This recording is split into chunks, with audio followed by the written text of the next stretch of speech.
In this video, I'm going to be sharing with you some genius mix tricks I've stolen from legendary pro mixers that will transform your mixes from mundane to magnificent, including one trick that is a little known pro level secret zealously guarded within the tight circles of elite mixing engineers. Now, I think it's safe to assume we've all dabbled in the art of auto panning plugins and stereo spreaders, like the painters with a palette of vibrant colors trying to broaden the canvas of our song. But here's the thing, many of us are only painting in 2 or 3 dimensions, while the secret masterpiece lies in breaking through the 4th dimension of mixing. Wait, there's a 4th dimension? So how do we leap into this otherworldly dimension in our mixes, like Matthew McConaughey venturing into the depths of space in Interstellar? Well, we're all familiar with the 7 dwarfs from Sleeping Beauty, right? Because I like to think of Grumpy, Happy, and Doc as the OG trio, left, center, right. Then there's Dopey and Bashful, which are mid and side. And what about the other 2 that get ignored? You know, Sneezy and Sleepy? And for shame, because we've been sleeping on them. See what I did there?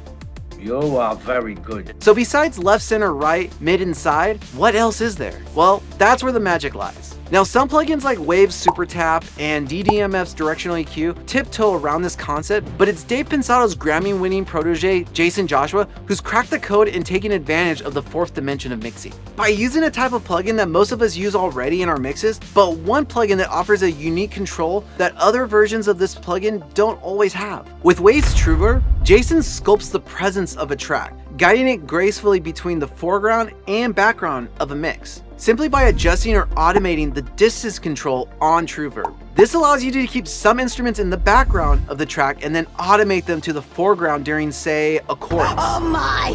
This is stupendous!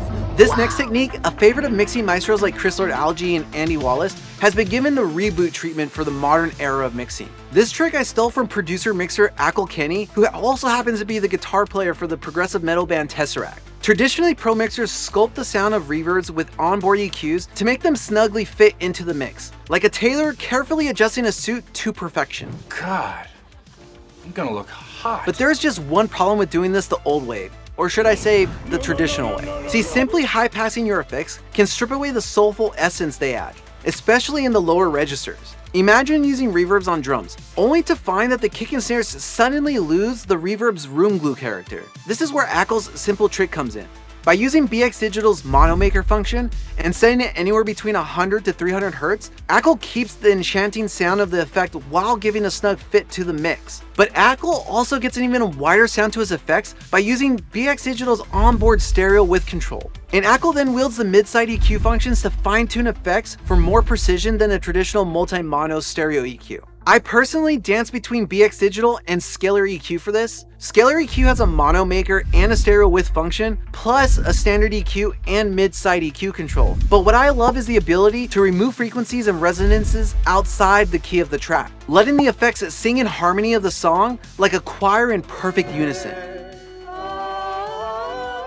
So you thought that last trick was cool? Prepare to have your minds blown by this ridiculously simple yet genius method from another Grammy-winning mixer who's worked with the likes of Doja Cat and Burna Boy, Jesse Ray Ernster. Now let's talk about the snare drum. It's mighty and central to a mix, but oh boy can it be troublesome. And then its 2 best friends, stick wind and snare wisp. What's snare wind, you ask? Well, let's say you're recording a drum sample, and right before the stick hits the snare, you hear the whoosh of wind. That's stick wind for you. The sound of the drumstick cutting through the air like a superhero flying to the rescue, except it's not rescuing anyone. Or the snare wisp, that's more like the annoying sidekick, a low white noise sound that vibrates after a snare hit. Jesse had this issue and thought to himself, if I EQ out any more frequencies, I'm going to wreck the character of the snare. How can I tame the wispy sustain, focusing just in that region? It was like he needed a superpower to control the different frequencies for the transient and sustain. Traditionally, an EQ is going to take away everything, and a standard transient shaper will affect the entire source, which isn't going to fix the stick, wind, or wisp dilemma. Jesse found a plugin that helped control the transient and sustain characters of a snare.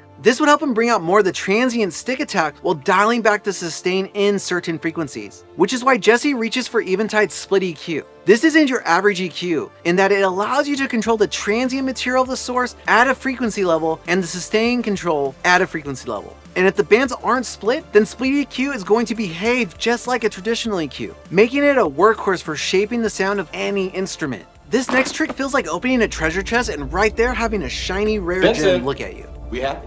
Yeah, we happy.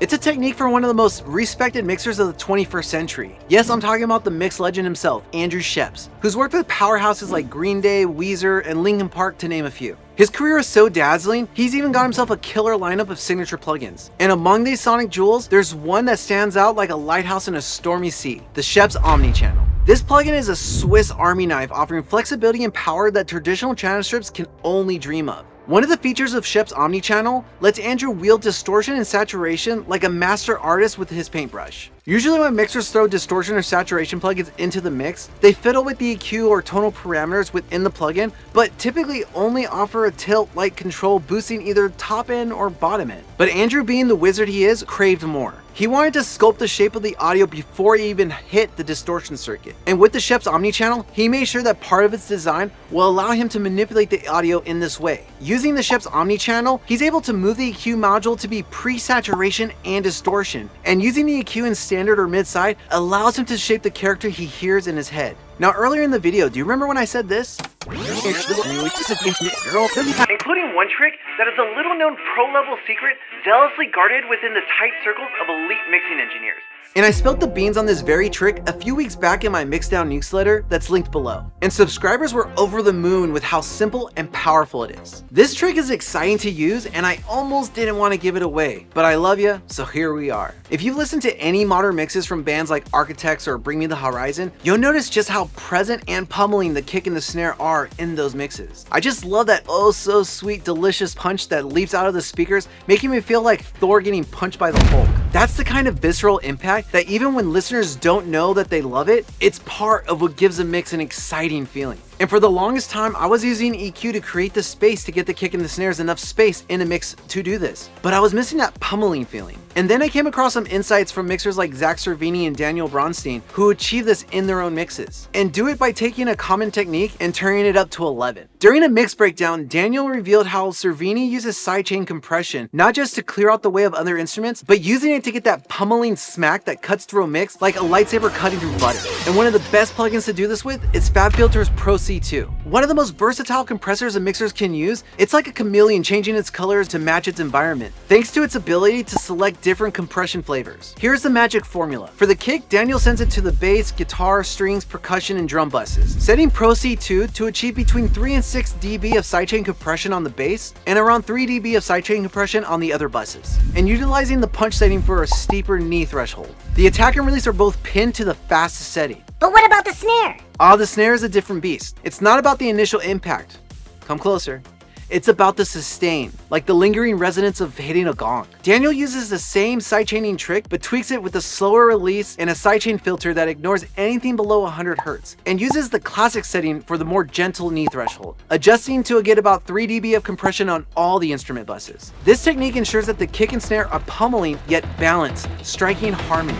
These tricks have revolutionized my own mixes, but they're merely scratching the surface of all the pro tricks that lead to those chart-topping, jaw-dropping productions we all dream of having in our own productions. Which is why you'll want to watch this video right here for some more genius tricks pros use that you should steal for yourself.